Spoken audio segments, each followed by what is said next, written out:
What is coaching? This is another video of mine to explain exactly what coaching is.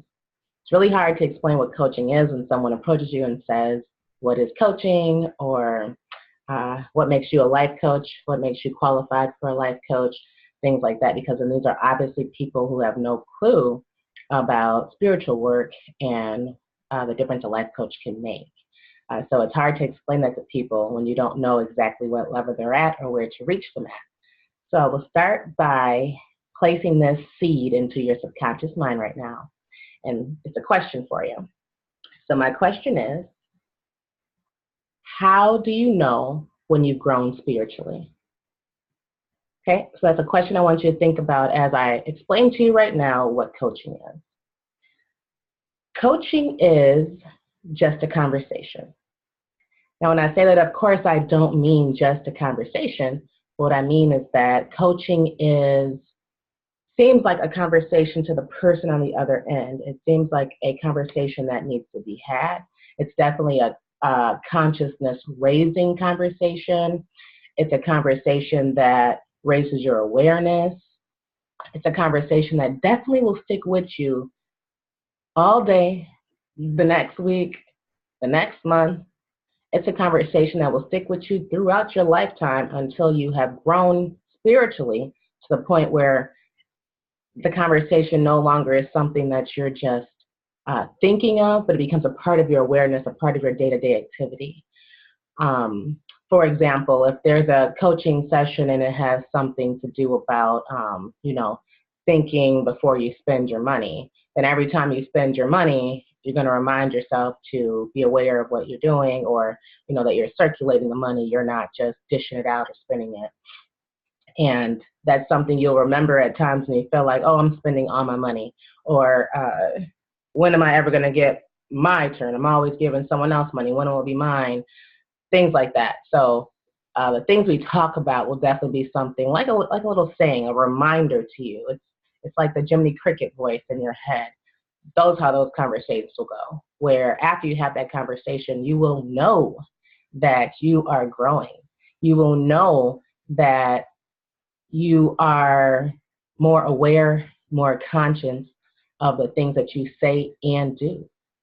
And also I know for me that with my son, the things that he says to me, that reminds me, that's like the conversation I have with him is also like a coaching conversation, because that's my son. So, I'm teaching him the things that I know, he'll spit it back out at me. So not only do I know that he's grown, I've also known that I've grown too, because I'm able to accept what he's saying to me without looking at it as disrespect, if it's truly not disrespect, if it's the truth. And so back to my question about how do you know when you've grown spiritually? That's a question that I don't think most people have. I don't think they have that conversation with their priests or pastors. I don't think they have it with their spiritual friends, because a lot of times spirituality is so sacred and we don't know what level people are on. So how do you know when you've grown spiritually? I asked my husband that question and he told me it's when he feels he's most relaxed. In his relaxation states, that's how he knows he's grown spiritually. And I found his answer interesting because I felt like mine was opposite, polar opposite. I felt like I know when I grow spiritually when I get antsy and restless. And I feel like now that that's not the point at which I know I grew spiritually. I feel like that's the point of which I've already known I've grown spiritually, and I'm being stagnant. And I say stagnant as in I've accomplished something, I've successfully implemented it in my spiritual life, my spiritual journey, or in my life. And I'm just doing the same things. I'm not doing anything to level up. I'm not doing anything different. So just like when your world becomes the same pattern every day, it gets boring, it gets mundane, it gets to be the same old, same old. So same thing can happen with your spiritual practice, where you may be, your spiritual practice may just simply be going to church every Sunday, when before you didn't go to church at all. And so it's a big deal that you're going to church every Sunday, not just on the holiday. And then you're going to church every Sunday faithfully, where it's in your habit and in your program, and you're just doing it without even thinking. You know, it's going to be Sunday and I'm heading to church. Eventually, that's not going to cut it for you anymore. And you're going to seek more, or you're going to feel like, okay, I've been going to church and nothing dynamic is happening like it did when I first started going back to church. Because you'll hear about that with people who do go to church that, you know, haven't been for a long time, and when I actually came, or when I finally went, the pastor was speaking to me. You know, the whole sermon was for me. I know it when I walked in there, I felt it. And that's because it raises your awareness to a certain level as well. But when that happens, we become bored, or it becomes routine. Not even bored, it becomes routine to get up and go to church. Okay, so then you may, I don't know, go to Bible study. So get up, go to church on Sunday, and then every Wednesday is Bible study. And now you feel like that's doing a lot more for you. You're able to apply other things to your life, you know, other scriptures, and have a deeper understanding, a deeper meaning when you're walking away from Bible study. And then, of course, that too may start to get part of the routine and same old, same old. So what do you do then?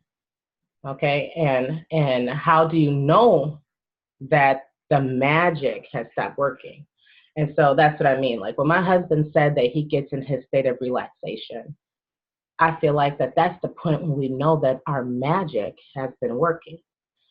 And by that I mean that our spirituality, the things that we're doing spiritually to grow ourselves, you know, from our core, our soul, to walk that life, to serve that purpose that we're here for, I feel like it has been working.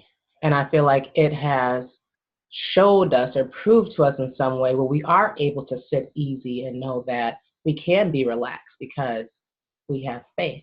We can be relaxed because we see the fruit of our work. We see what comes about from our hard work when we're devoted to ourselves spiritually.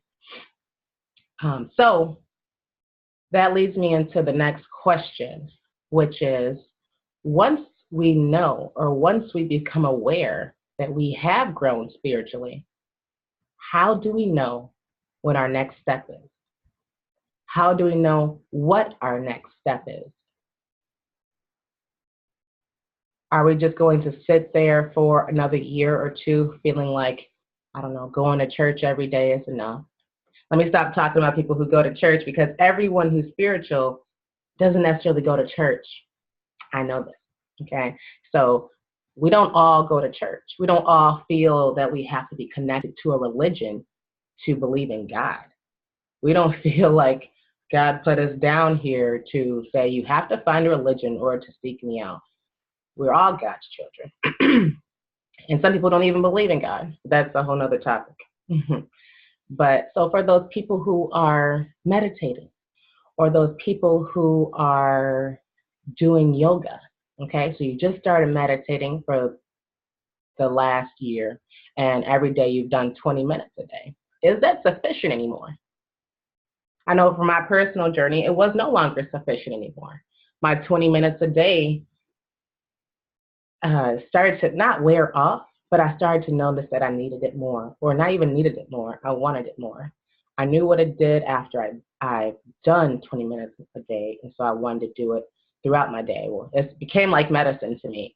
Like if you have a headache, you pop a aspirin, if you believe in pharmaceutical drugs. But if I meditated, I felt what it did to me right away after being finished. And so throughout my day, whether I was stressed or whether I was just at a job I didn't want to be at, this was my early journey. Now I don't do jobs I don't want to be at.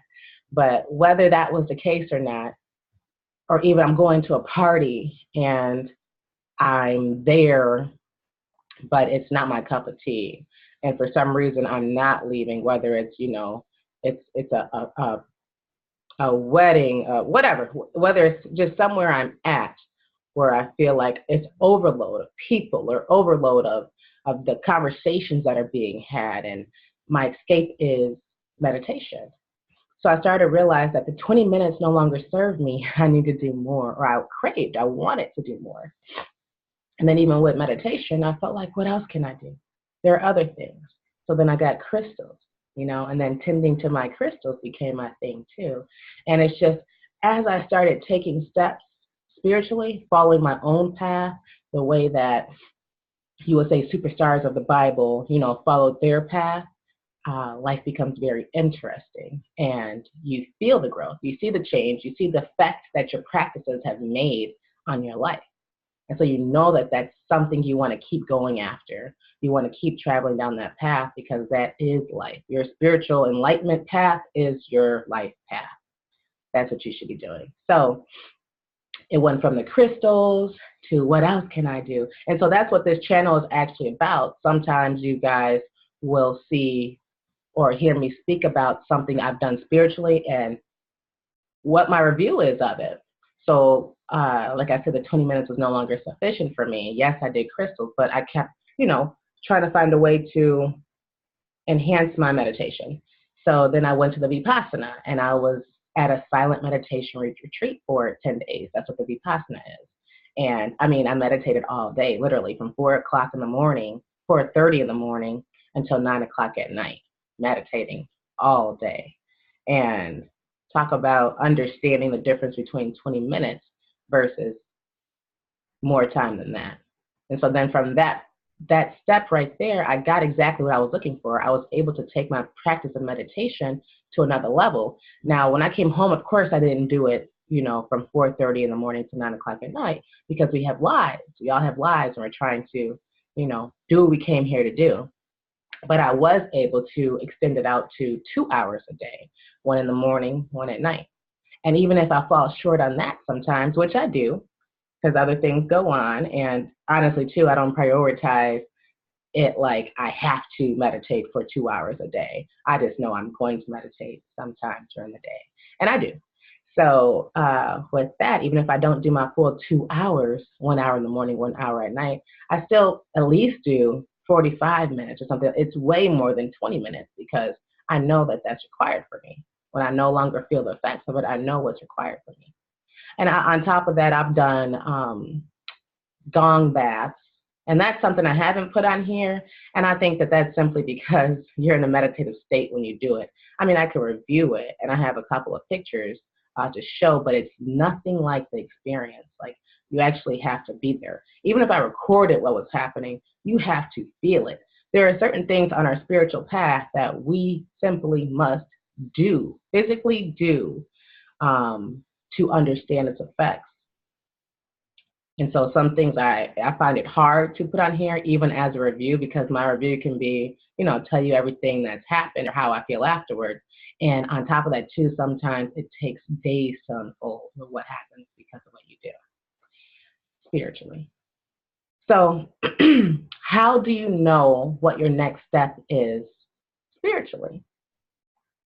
I have been very antsy lately, where I feel like, all right, time for something new and time to level up. Yes, I fast once a week, water fast. Sometimes when I'm really feeling up to pushing myself spiritually or training myself spiritually, I'll fast one day, water fast, one day a fast with nothing, no food, water, nothing to drink. And then I'll open it up the next day with smoothies only, vegetable smoothies only. And I'll do something like that just because it trains you. It keeps you focused on your goal, which is your spiritual path. And so I ask, how do you know what your next step is on your spiritual path? Because that's what keeps us going. And a lot of times when we're caught up in the secular world, we're caught up in what we have to do to survive or what we feel we have to do to survive, we do not take time out for spiritual growth.